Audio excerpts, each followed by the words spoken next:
Pass అయిన తర్వాత మంచి మార్కులతో చక్కగా పాస్ అయ్యాం.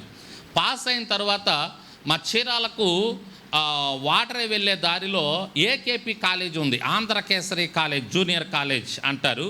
ఆ ఇది నేను చెప్తుంది 97 అంటే ఎన్ని సంవత్సరాలు ఇప్పటికీ?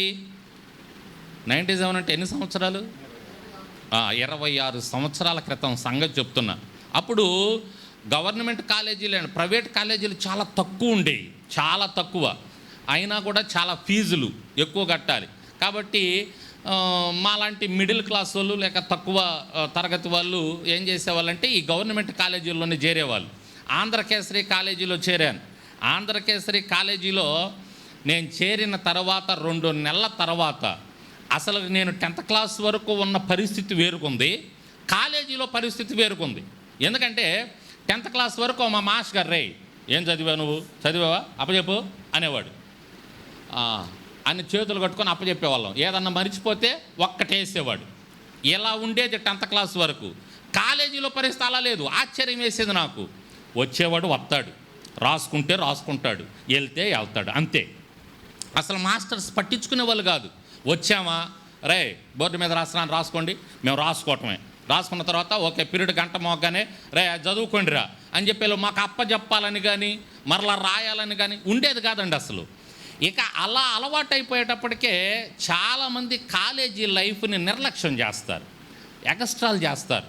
ఆ తర్వాత కొంత గాలి బ్యాచ్ తయారైద్ది. ఇక గాలి బ్యాచ్ పరిచయం అయింది. కాలర్ అప్పటి వరకు కింద ఉండేది, ఇక ఎగరేయటం ప్రారంభం చేస్తారు. ఏది? కాలేజీలో పరిస్థితి అలా ఉంటుంది. ఇక కొంచెం బలంగా ఉంటాం, యవ్వనస్తులుగా ఉంటాం కదా, రాడ్లు పట్టుకోవటం, కర్రలు పట్టుకోవటం, ఇట్లాంటి పరిస్థితి. నేను అటువంటి వాటికి దూరంగా ఉండేవాళ్ళే, నాకు భయం గొడవ అంటే, అందుకని అట్లా వెళ్ళేవాడిని కాదు. కానీ ఇక అలా గొడవలు.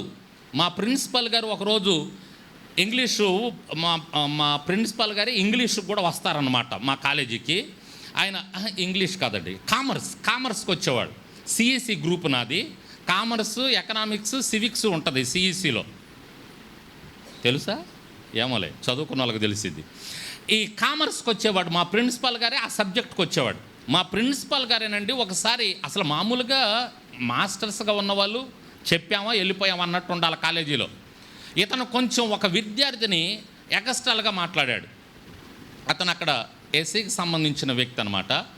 అతను ఒక్కసారి తిట్టాడని ప్రిన్సిపల్ వచ్చి కాలుతో కొట్టాడండి. అతన్ని కొట్టడం వెళ్ళి బోర్డుకు తగిలి అక్కడ పడిపోయాడు.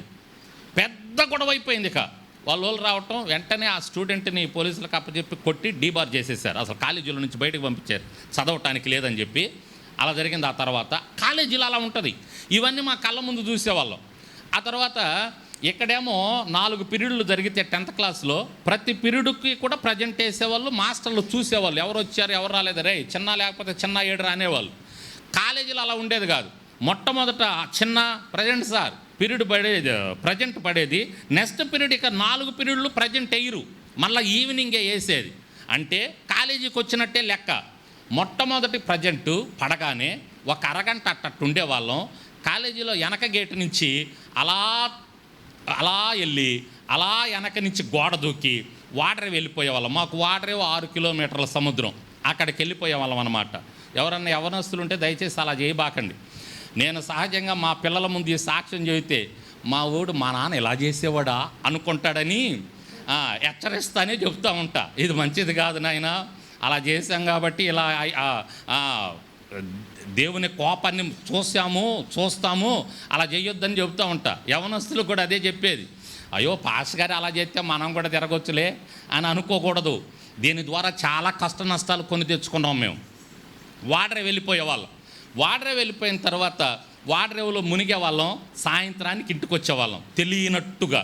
మా అమ్మ మా ఓడు ఓహో మా పెద్ద కుమారుడు నన్ను బాగా చదువుతున్నాడు, బాగా ప్రయోజకుడు అవుతాడని నాకు మంచి సైకిల్ కొనిపెట్టింది, అప్పు చేసి మరి 1800 రూపాయలతో. నాకు బాగా గుర్తు. ఆ రోజుల్లో రేంజర్ సైకిల్ అని వచ్చిందండి. గాన్లు ఎంతలా ఉండేవి, ఇప్పుడు లేవు అనుకోండి. ఇప్పుడు అసలుకి సైకిల్లే తక్కువైపోయినాయిలే. రేంజర్ సైకిల్ అని వచ్చింది. ఆ రేంజర్ సైకిల్ ఇప్పించింది మా అమ్మ.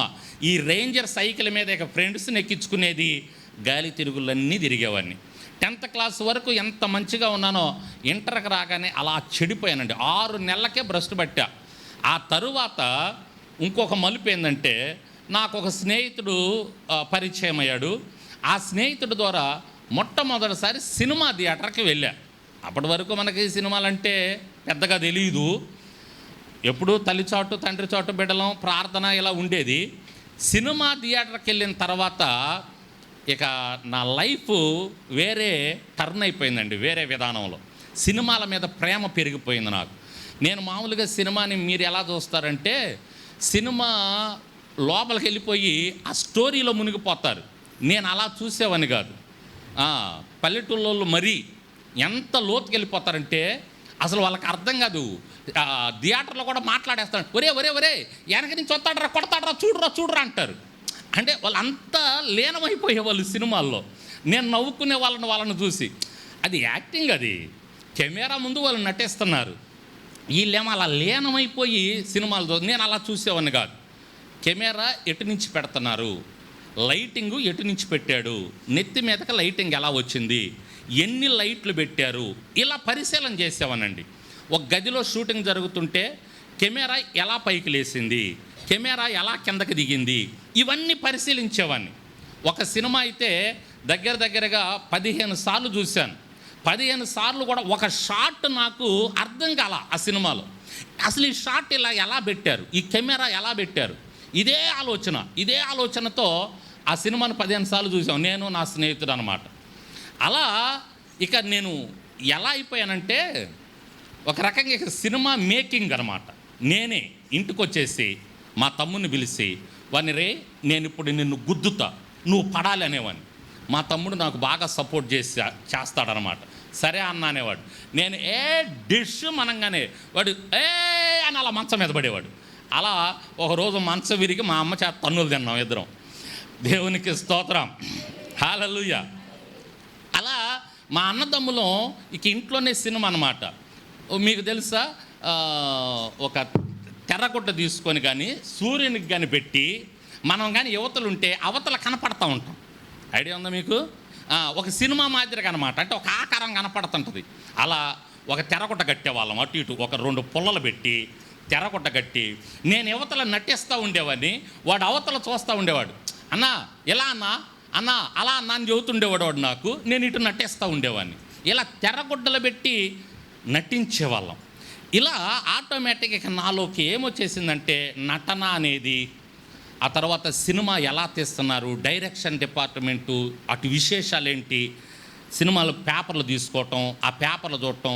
ఆ రోజుల్లో స్వాతి అని ఒక పత్రిక వచ్చేది, మీకు ఎంతమందికి తెలుసో. 97, 98లో సినిమా వారపత్రికని సినిమాల గురించి వేసేవాళ్ళు. అందులో డైరెక్టర్స్ యొక్క ఇంటర్వ్యూలు వేసేవాళ్ళు. వాళ్ళు ఎలా చెప్తున్నారు, ఏం చెప్తున్నారు, ఇవన్నీ చదివేవాడిని. టీవీలు అయితే పెద్దగా లేవు ఆ రోజుల్లో. టీవీలు చాలా తక్కువ, అప్పటికి ఇన్ని ఛానల్స్ రాలా, ఏదో 1 అరా ఉండేవి. టీవీల ద్వారా తెలుసుకోవటం తక్కువ, కానీ ఈ సినిమా వారపత్రికలు వీటిల్ని తీసుకొచ్చుకునేది మా అమ్మ దగ్గర ఎట్టో మారం చేసి చదివి. ఇలా సినిమాల మీద ఎంత పిచ్చి పెరిగిపోయిందంటే, ఇక సినిమా లేకపోతే నేను ఉండలేను, సినిమాల్లో నటించకపోతే నేను ఉండలేను, సినిమాకి డైరెక్షన్ చేయకపోతే నేను ఉండలేను, నేను చచ్చిపోతాననే స్థాయికి వచ్చేసానండి. పిచ్చి అలా ఎక్కిచ్చేసాడు నాలో సైతాన్. నిష్ప్రయోజకుని చేసేసాడు నన్ను ఒక రకంగా. ఇక డైరెక్ట్గా మా నాన్న దగ్గరికి వెళ్ళి చెప్పా, నాన్న నేను సినిమా లేకపోతే ఉండలేనని. ఆయనకు ఒక్కసారి బెంబేలు ఎత్తిపోయాడు. సినిమా ఏంది, అసలు సినిమా అంటే పడదు, చక్కగా ప్రార్థనలు, సేవకులు వస్తున్నారు, చక్కగా ఇంట్లో ఎంత జరుగుతుంటే నువ్వేంటి. అప్పటికి మా నాన్న ఇల్లు కాకుండా పక్కన ఒక చిన్న మందిరం వేసాడు, ఒక చిన్న మందిరంలో జరుగుతున్న ఆరాధనలు. ఇంత బాగా ఇక్కడ పరిచర్య జరుగుతుంటే అప్పటికే మా నాన్న ఓల్డేజ్ హోమ్ కూడా ఏర్పాటు చేశాడు, వృద్ధుల ఆశ్రమం. ఇప్పటికీ వృద్ధుల ఆశ్రమాన్ని నడిపిస్తున్నాం. అప్పుడు ఒక 10 మంది వృద్ధులు ఉండేవాళ్ళు, అందులో ఒక 5గురు మంచంలోనే ఉంటారండి. మా నాన్న ఉదయాన్నే లేకపోవటం, ఆ వృద్ధులకి శుభ్రం చేయటం, కుష్టి వ్యాధులు ఉంటారనుకోండి, కుష్టి వ్యాధులకు శుభ్రం చేసి కడిగేవాడు, కట్లు కట్టేవాడు. పక్షవాత రోగులు ఉంటే 1, 2 కూడా చెప్పకూడదేమో కానీ ఆయనే శుభ్రం చేసి శుభ్రంగా కడిగేవాడండి, శుభ్రంగా స్నానం చేయించేవాడు మా నాన్న. మా కళ్ళతో మేము చూసాం ఆ సేవని, ఆ దేవుడిచ్చిన సేవ, దాన్ని భారంతో ఇప్పుడు మేము కూడా కొనసాగిస్తూ ఉన్నాం. అప్పుడు 10 మంది ఉండేవాళ్ళు, ఇప్పుడు 100 మంది దాకా ఉంటున్నారు. ఇప్పుడు ఒక 30 మంది మంచంలోనే ఉంటారు. చివరికి మా నాన్న కొంచెం నేనంటే ప్రేమ. మా నాన్నకి ఏం చెప్పానంటే, నాన్న సినిమాల్లోకి వెళ్ళాను అనుకో బాగా సంపాదిస్తా, నాకు బాగా వచ్చేసిందా, నేనేమనుకున్నానంటే నాకు బాగా తెలిసిపోయింది అనుకుంటున్నా సినిమా. అక్కడికి వెళ్ళాక కానీ అర్థం కాల ఆ సినిమా ఎంత ఉంటుందో అని, సినిమా లోకం.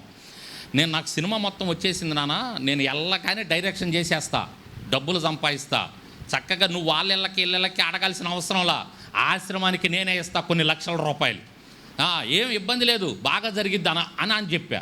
మా నాన్న వేరే రకంగా ఆలోచించాడు. ఏదైతేనేమిలే వృత్తి కదా, ఆయనకు కూడా మిడిమిడి జ్ఞానం, వృత్తే కదా ఏదో ఒకటి చేసుకుంటాడులే, డబ్బులు తీసుకొస్తాడు, ఆశ్రమానికి ఉపయోగపడిద్ది అనుకున్నాడు మా నాన్న.